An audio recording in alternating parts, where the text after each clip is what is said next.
Greetings, Tender Care. This is Vince Pacelli, Executive Director of Tender Care Pregnancy Centers. I hope this finds everyone well. As some of you know, we went on a bit of a motorcycle ride on the 23rd of August, 1,000 miles in less than 24 hours.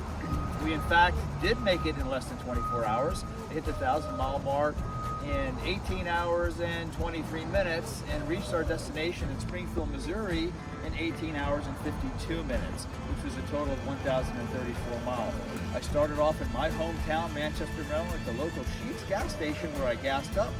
I then rode up to our Gettysburg Center where I was greeted by staff members and their spouses and a little send-off, and I was on my way westbound on Route 30 till I hit Route 70, and away I went.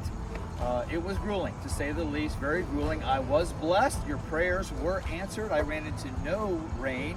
A real funny story, I think I was in Indiana and on Route 70 West, and I could see a brutal rainstorm ahead, and I'm going, oh man, I'm going to get wet now.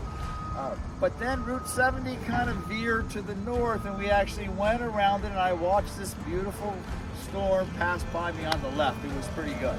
As some of you know who you may have followed it, I took signs of welcome to Indiana, welcome to Illinois where I could. I really was hoping to get a picture of the St. Louis Arch, but it was a little too dicey. You enter Missouri halfway over the Mississippi River, which is always exciting, but I just could not stop to take that. A little interesting fact is I got west of St. Louis and entered the Missouri Ozarks. Suddenly there was a dramatic temperature change. It dropped.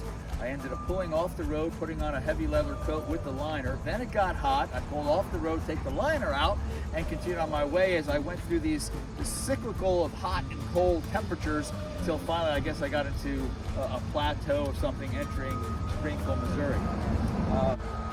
Some of you may think, well, you did it in 18 hours and 52 minutes. You had 24 hours. How big of a deal was this? Well, it was a big deal. One, you can see the motorcycle. I have no windscreen, as I said before. I had no creature comforts. I had no music to listen to. It was a solitude, a singular effort, so to speak. When I stopped for gas and a quick restroom break. I traveled with protein bars and a thermos of coffee.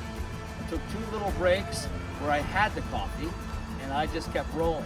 My initial goal was to get to Indianapolis in 10 hours, to push very hard to Indianapolis in 10 hours, and we accomplished that. And once I accomplished that, I decided, you know what, I have so many people supporting me, praying for me, I must make this goal. So I continued to push hard.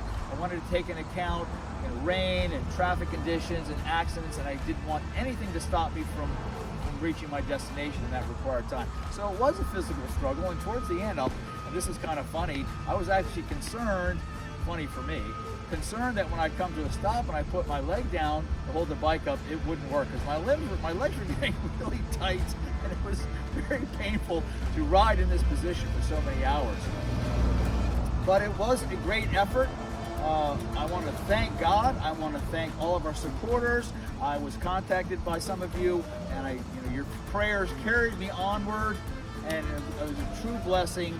I did have a wonderful trip back, as you know, with the virus out there. We haven't seen family members, so I rode back to St. Louis to visit my daughter, my grandson, who just turned 1 a couple days ago. From there to Knoxville, Tennessee to visit my brother and his family. From there to Roanoke, Virginia to see my sister. And then from there to Richmond, Virginia to visit with my other sister, brother, and my mother. And like I said, I haven't seen any of my family since January. And then I returned home a week ago this past Monday, back from Richmond to Manchester. The trip out to Missouri had no rain. The trip to Roanoke, torrential rain. It was quite exciting. And then a 4-hour ride in the rain on my way home from Richmond. Through your support, through your prayers, through your efforts, we raised over $24,000. This could not have come at a better time. And once again, I want to thank everybody for your support, your faith, and your prayers, and wishing everybody a great day.